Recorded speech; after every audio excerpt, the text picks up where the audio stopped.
Welcome back to In Conversation With, where we explore the latest innovations shaping the cosmetics industry. I'm your host, Siobhan. Today, we are diving into the dynamic, ever-evolving world of colour cosmetics. There's been a remarkable surge in the size of the global cosmetics market in the recent years.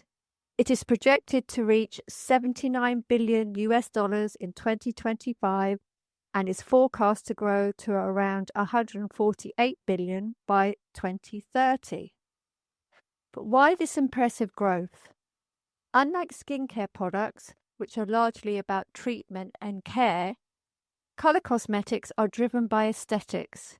They allow individuals to express themselves, experiment, and play creatively.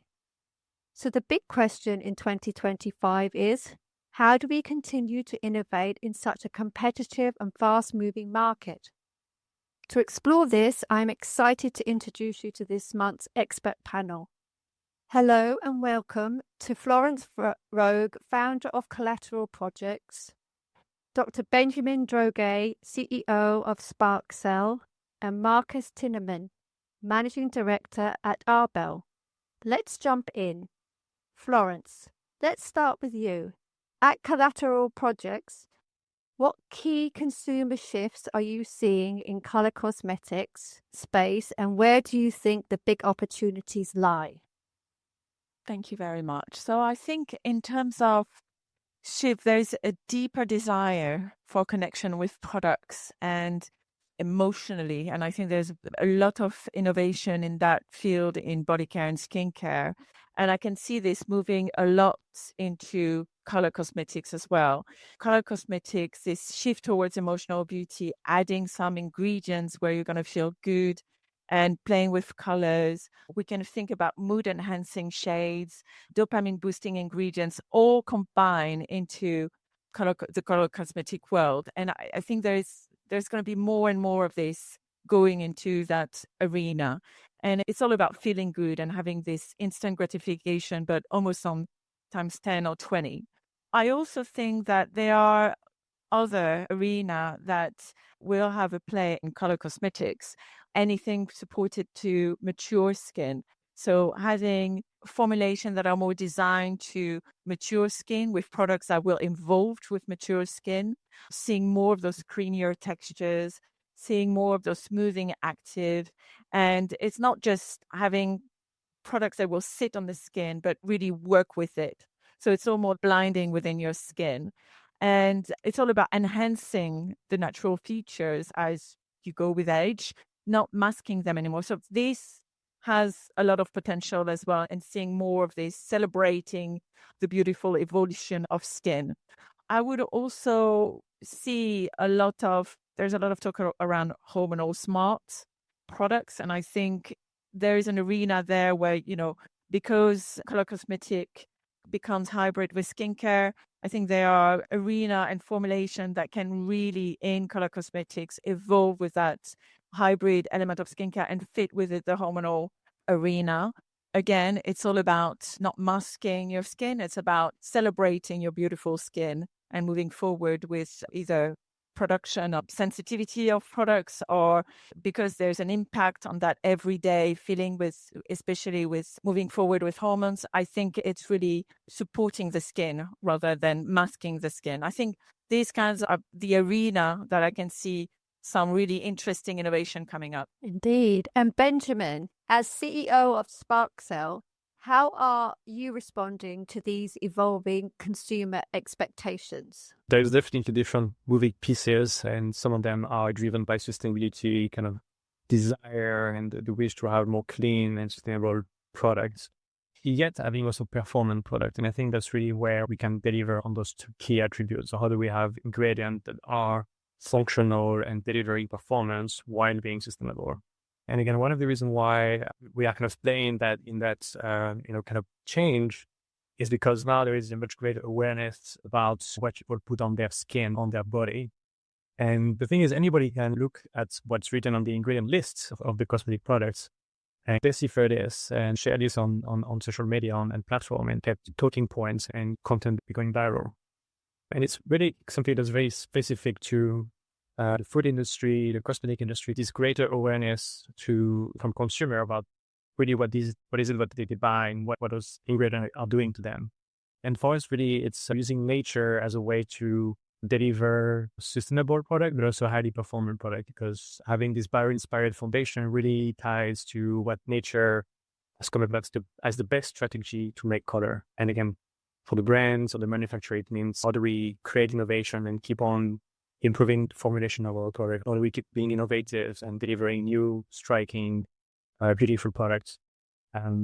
So yeah, really using nature is really what's at our core at Sparxell. And thinking about enhancing products, Marcus, how is Arbelle adapting to these changing demands? Yeah, thanks for being here. First of all, it's really nice to meet all of you. And we have previously been addressing the topic of inclusivity a lot, where we saw a really strong consumer trend. And this still lies within our focus.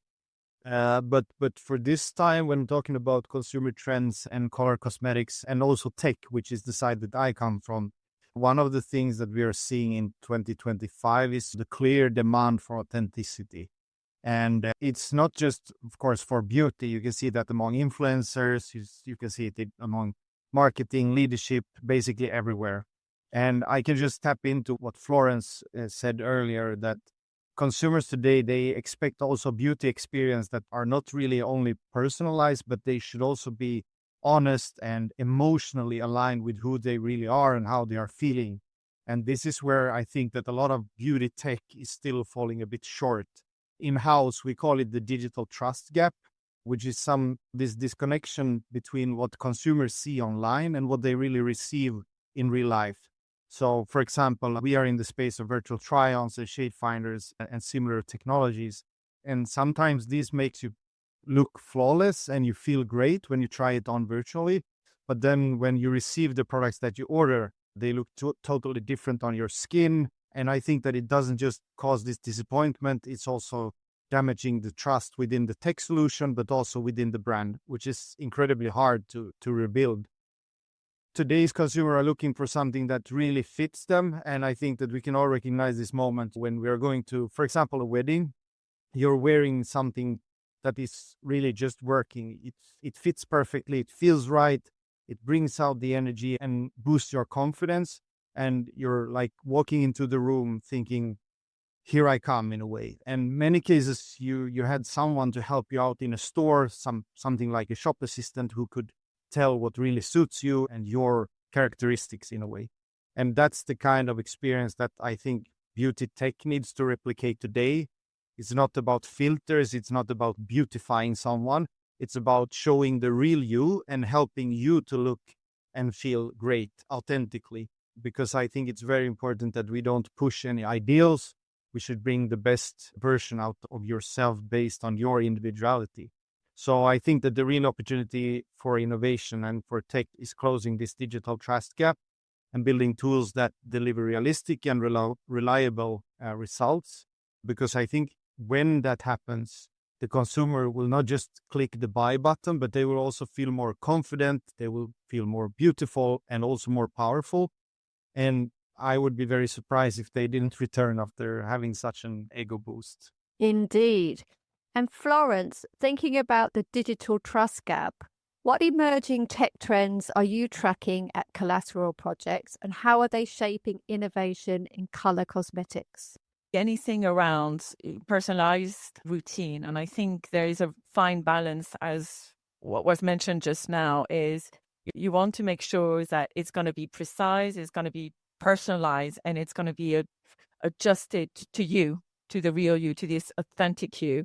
So I think having those diagnostic tools are great, but they need to be tools, as we say, and it's just finding the right balance. But I think what helps with makeup is giving the right recommendation, and then you adjust it to your skin in the moment. And I think it's having, as I said earlier, the fine balance in between those tools and the connection. And yeah, trying virtually shades, and it works, but I think there is actually a gap to make it even more realistic, let's say. And it's all about empowering, right, the consumers, empowering them with the right tools and making sure that the beauty becomes more accessible also that it comes with ease and it's not too complex. They want things that are simple. They want the connection with the product. So it's finding the right balance between the tools that we can have with the technology and the balance and the reality, really. And thinking about personalized routines, Benjamin, what role is technology playing at Sparxell in developing next generation ingredients? Yeah, definitely. There's a range of technological advancement that are driving innovation. Again, personalized beauty is one. You want to have your cosmetic product that are, made for your skin, for your need, for maybe your mood, as we've just heard. And again, our technology allows formulator to really respond to this need of having like a tailor-made product. Because really, the color flexibility is really embedded in our platform, as an example. So we can really deliver a wide range of colors from a single bio-based ingredient, cellulose. And it's literally the way nature makes those vibrant colors using building blocks that are not dye, but literally just natural component like cellulose. Just manipulating how the cellulose is organized to achieve different colors. So again, we could see here our technology play a key role in enabling the adoption of tailor-made product formulation, whether it's things you do at potentially home, or even for big groups, having the ease of formulating from one season to the other with the same recipe, but getting different colors, just because all our pigments have the same properties. That's all cellulose, whatever the color.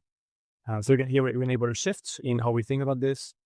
And again, in terms of more broadly, I think there is definitely, again, an awareness of, again, what ingredient do good to me, what does it does to me, and definitely, I think there is an awareness that because things are complex, I want to feel good about what I'm putting on my skin, and having somehow this power ingredient that I can now visibly understand or that's promoted to me, I think it helps simplify a message. And again, we've seen this across with the different use cases where science-driven innovation really is put forward to the consumer and to try to relate them to the benefits that the product does to them as this killer ingredient that's really being promoted. Again, just to try to simplify the message in terms of communication.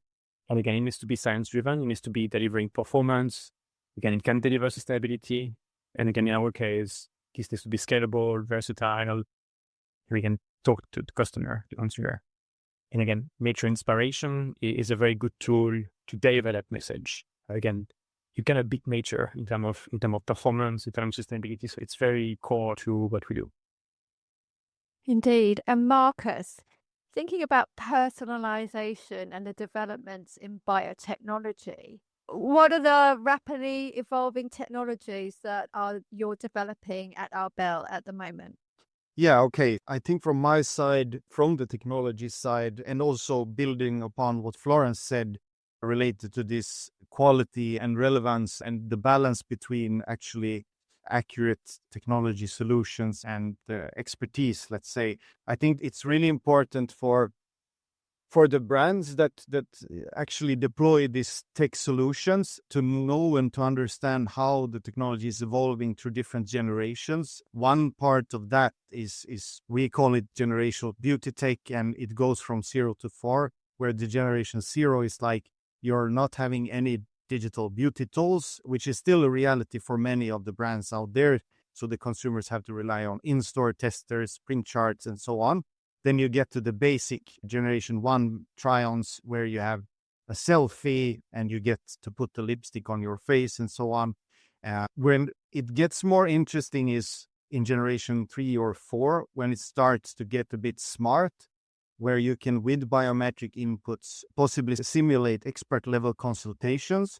I'm not saying replacing, but simulating the expert level consultations, recommending the right products, finishes, shades, and even the application styles and the techniques that the consumers are supposed to use for their specific features. And in the generation 4, which is something that is built now, is this connected beauty intelligence, where I think the real game changer lies. We're talking about integrating user diagnostics, product data, real-time behaviors, and brand analytics into one unified ecosystem.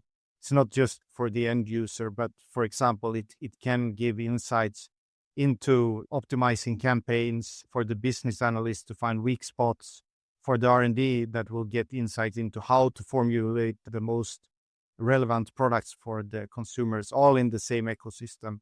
And in the end, it will lead to more consumers getting the right shade with the right formulation applied in the perfect style during the right season, wherever they are, basically from the bus, from the restroom, or wherever they are. Indeed. And Florence, is sustainability becoming a key driver for product innovation in color cosmetics? Absolutely. More than ever, actually, in all categories. But I would say, yes, it's a must. It's not a nice to have, it's a must have. And it needs to be built at the early start of product development. And this from the methodology, basically. So it's a mindset shift. It's not just looking at what happened at the end of life management. It's actually from your strategy, but from your ingredient sourcing. Every level of product development needs to always now moving forward be considered. And it's a challenge. It's not easy, obviously, but it can't, moving forward, it's a must-have for the brands and it's must-have for the products. Where the ingredients are from, having almost like an ID card behind each ingredient that will just give more traceability, for example. And then same applies to packaging and how the brands are going to rationalize in terms of their design, their production, and manage the beauty assortment. You know, what we've seen, a massive shift towards sourcing smarter, looking at upcycling ingredients, looking at different options of colors and materials, reducing waste. It's all about finding more circularity, actually, in every development of products. And it's also, from a packaging perspective, is how can we reuse, refill? It's really more, it's looking at the whole cycle of that development. So absolutely, this is like on the highlight of any NPD moving forward. And Benjamin, how do you balance sustainability and innovation at Sparxell? Well, that's an interesting question in the sense that we don't have to balance it in a way because it's really embedded in our value proposition, I would say. And again, we're quite fortunate in that, in the sense that it's really built in our products. So for us, the emphasis is really how do we combine this with the performance, again, the price point, the scale, again, when we talk to customers, and making sure that we really communicate on those benefits that we can deliver for the manufacturer, but also to the end consumer. So we say, maybe if I just mention a few points on how we do that, we eliminate the need of traditional chemicals that are currently used for color. So again, color cosmetic, there is dyes, there is metal, minerals that all come with their series of drawbacks. So whether it's the way they are being made, the way they are sourced, again, having, again, supply chain issues related to how they are extracted, again, carbon footprints, all of this is things that we can solve with our platform because we have a plant-based ingredients that's widely available, affordable, that can even be extracted from byproducts. So again, it's cellulose. So we have all the benefits of being able to extract our cellulose from agri-waste, for instance. So all of this is really embedded in our platform. And then again, for the consumer, it means that, again, the product is safer. You can eat it. So again, it's a proven and known material. So we are just using it in a different way. So again, we can simplify the way products are made. Again, it biodegrades at the end of life. It doesn't harm nature. So again, I've shown that our product doesn't have negative impact at the end of life with respect to insects or model plants. So we have some studies where we have to measure this. So really something that we really care about. And there's obviously the formulations of the product. Again, feeding this to the packaging, we can also end up on the packaging. And we know there is a shift towards more bio-based or plant-based packaging, whether it's primary or secondary products, where there is a need to simplify the amount of chemical or ingredient that we put into those products to make them more recyclable or easily recyclable.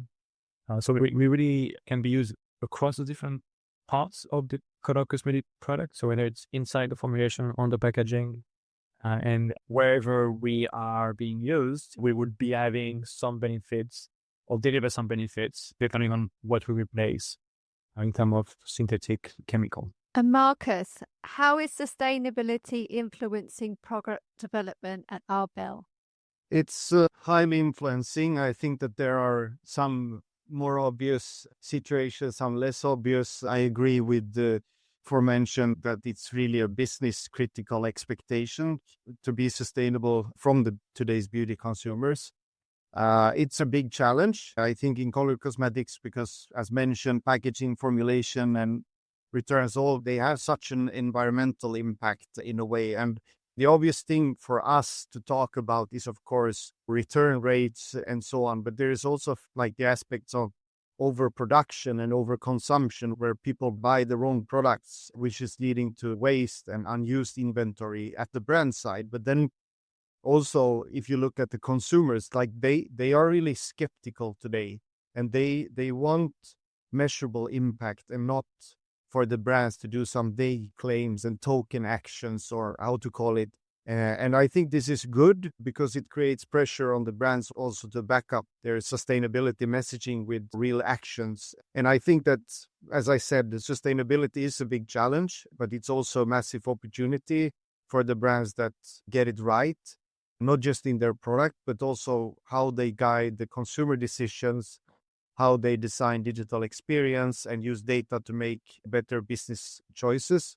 From our narrow perspective, we try to make accurate recommendations, and AI in general can support formulations and predict business opportunities and so on. But the most sustainable beauty is the one that fits for the first time, at least considering our take. Indeed. Wise words. And Florence, what regulatory shifts are you seeing at Collateral projects, and how are they shaping innovation in color cosmetics? Regulatory trends are becoming, to my view, more and more complex. And obviously these have a real impact on product development. I think anything that goes alongside this hybrid trend where color cosmetics meets skincare and some ingredients that are being challenged, banned, regulatory or changes or bans are coming regularly. So it's really a challenge, and especially for smaller brands or startups that are trying to venture into this arena to keep up with the bans that are happening.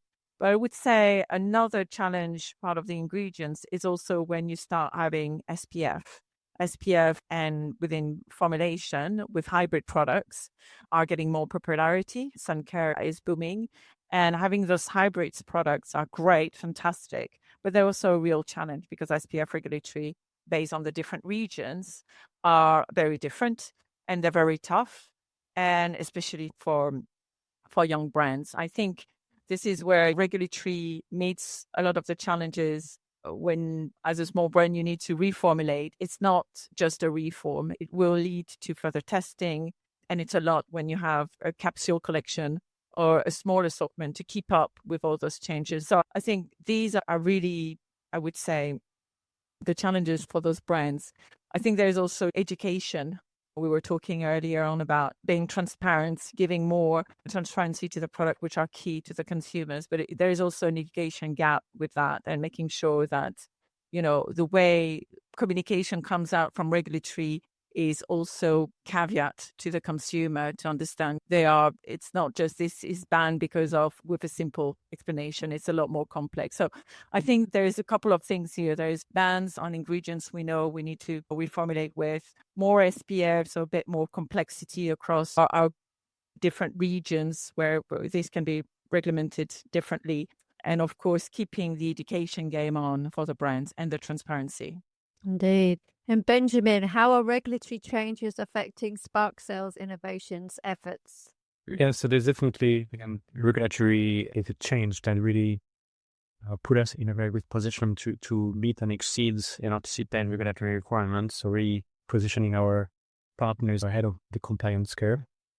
And I think I can list some that have already been kind of passed, like the EU microplastic ban, for instance, where we know that now we cannot not acceptable anymore to have microplastic glitter in your color cosmetic.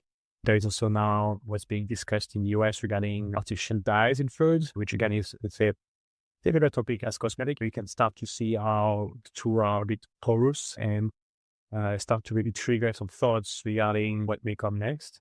There was also last year in discussion this EU wastewater directive where cosmetic products may end up down the drain. It contributes to the pollution of water, so it has to pay for contributing to cleaning the water. So again, there was this concern, and again, so a lot of this is going towards the direction of we need to remove synthetic chemicals from our products, and we are here to be able to do that. So with a can-based biodegradable alternative that is still performance. And I could carry on also like with this, the use of some mineral. We've heard about SPF. We know that, for instance, titanium dioxide has been demonstrated to be problematic once it is in the environment. So again, in sunscreen, titanium dioxide has been also under scrutiny as a potential carcinogenic. So all of this really is making brands aware that whether it is a short-term or longer-term kind of play, if there is a sustainable ingredient that meets those future directives, that is compliant, safe, biodegradable, can-based, yet performance, there is no reason why they should not adopt it, because sooner or later, there will be a change. And again, with our platform being bio-inspired, nature-inspired, it really means the best that nature come up with as a strategy to make color. So it's really a longer term play and being ahead of the curve, because we're able to tick all the boxes basically in terms of sustainability and performance. Amazing. Marcus, how do regulatory changes affect Arbelle's innovation? Yeah, this is not a shocker really, but as an AI company developing feature based on people's faces, we are closely following, of course, the EU AI Act. This is one of the most significant regulatory shifts that we have seen in tech for many years. It's very complex and it really raises the bar. For those who don't really know, but the Act introduces strict requirements around transparency, data handling, how to treat bias, human oversight, and especially for those type of systems that handles consumer behaviors or biometrics like skin tone estimation, skin diagnostics, and then connected to product recommendations. So this is a real thing. It requires real investments in compliance, explainability, and governance. But as with all the big challenges, similar like the environmental topic, there is also a good opportunity here, because I think that this AI Act will become quite a natural filter. We already see some brands that are starting to choose providers based on the level of compliance with the regulations. And those who are transparent about how their algorithms work, how they handle their data, and how results are generated, they will remain relevant. We're quite happy because it goes in line with our company values, both related to ethics, but also regulations. And we really want to be far beyond the borderline. And this helps us in a way and guides us to achieve that. And I think that this AI Act might slow down a couple of providers, but it's also a way to show what makes us different. And in the near future, I would expect this to be a prerequisite in order to work with some brands. We know that the brands see this as well. Indeed. And looking ahead, Florence, what recent innovations in color cosmetics is inspiring you the most right now? It's a hard question. There are many, but I think I think that the one that I would highlight the most is anything that is high performance long wear for active lifestyle. I think there is this whole cycle of we're looking after ourselves, we're more active. And I think I've seen a lot more product that are suited to build for movement, for sweat, for heat, for long day, for everything in between, basically, without compromising your skin or your comfort or your glow. So I think I'm seeing more of this, and I think it's lifestyle, it's active, I would say, like active color cosmetic, but it's also suited to handle hot weather, any environmental stressor, humidity, heat waves. And this is really what we're going through. So there is that reality of life, let's say, and the environment. And I've seen a lot more smart, breathable formulation, long wear, but lightweight, lovely textures, doesn't clog the pores. And you just have your on-the-go routine without the trade-off of the performance. And I think there's room for even more of this.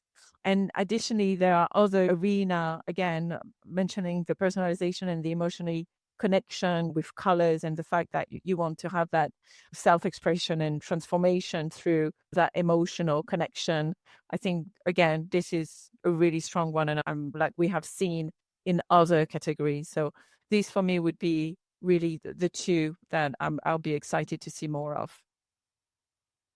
And Benjamin, what's caught your attention recently in terms of innovation in the color cosmetics field? Good question. I think one ingredient I would say maybe came across recently where what is one, let's say, topic for replacement was, again, kind of the acrylates somehow in some formulation.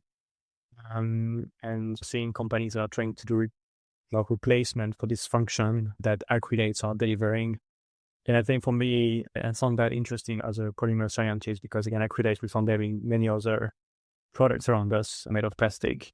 And I guess it's one of the first, let's say, polymer that I studied at school. And again, seeing that now you have companies that try to replace those products, again, for color cosmetic application, but also others to deliver function naturally. I thought that's, again, something that I just find fascinating. And I guess it inspired me to, I would say, pursue that kind of work towards using bio-based or, again, plant-derived building blocks to try to use those products in ways that kind of make sense. Why would you want to have a product that goes down the drain or, again, that flakes off your skin, that would be a microplastic at the end? So there would be a point where this will no longer become acceptable wherever it is used. And again, we've seen this with microplastic glitter. There was an awareness. Again, it's very, very visible pollution because, again, it's color and it shines, it's bright, it's fun. But again, it has an environmental cost. And again, it does pollute, it does contribute to the overall plastic pollution. And so I think it's maybe one ingredient I could think of right now that I can relate to what I understand and know about that space. And again, for us, using cellulose is really using cellulose in a new way. And we know it's a safe ingredient. It's plant-based ingredients. And I'm hoping we do contribute to this shift towards delivering performance and function using, again, an ingredient that makes more sense for the specific application where it needs to be used. That is a transient short-term use where we do need to have function and performance. But again, it's such a short-term timeline that, again, it would be better if it doesn't have the impact that it can have on the long term. Indeed, it would. And Marcus, what recent innovations in color cosmetics are inspiring you the most at the moment? This is maybe not specific for color cosmetics, but it will for sure strike the color cosmetics in a nice way, for sure. But something that really fascinates me is these large language models, most commonly known as like ChatGPT or something similar, but how it also changes the behavior of us consumers. So we are moving away from a world where people would Google things to start prompting things. And it goes also towards the color cosmetics. And instead of Googling best red lipstick for my skin tone, they would express and prompt instead and say what lipstick works for me if I have cool undertones, fuller lips, I usually wear natural makeup during the day or something like that. And in response, people don't expect a list of different blog posts. They want really a personal and somewhat intelligent answer. And this means like that also color cosmetics product discovery is not about navigating drop downs or filters to find the right product. It's about having a conversation. And Siobhan, you and I spoke about it earlier that I think that we need, it's my personal opinion that we need to speak more to each other. And I think that this is a step in the right direction. I don't want to replace the human touch of the conversation, but I think it's a good sign that if we can scale it further, and if we do it right, it could bring us one step closer to make every customer feel seen, but also understood. And in the end, for color cosmetics, they would be beautifully matched as well with the right products. And with that, I would like to thank Florence, Benjamin, and Marcus for sharing your insights and expertise. And thank you to our listeners for tuning in to In Conversation With. We look forward to exploring more topics on innovating cosmetics next month. Until then, take care and stay inspired.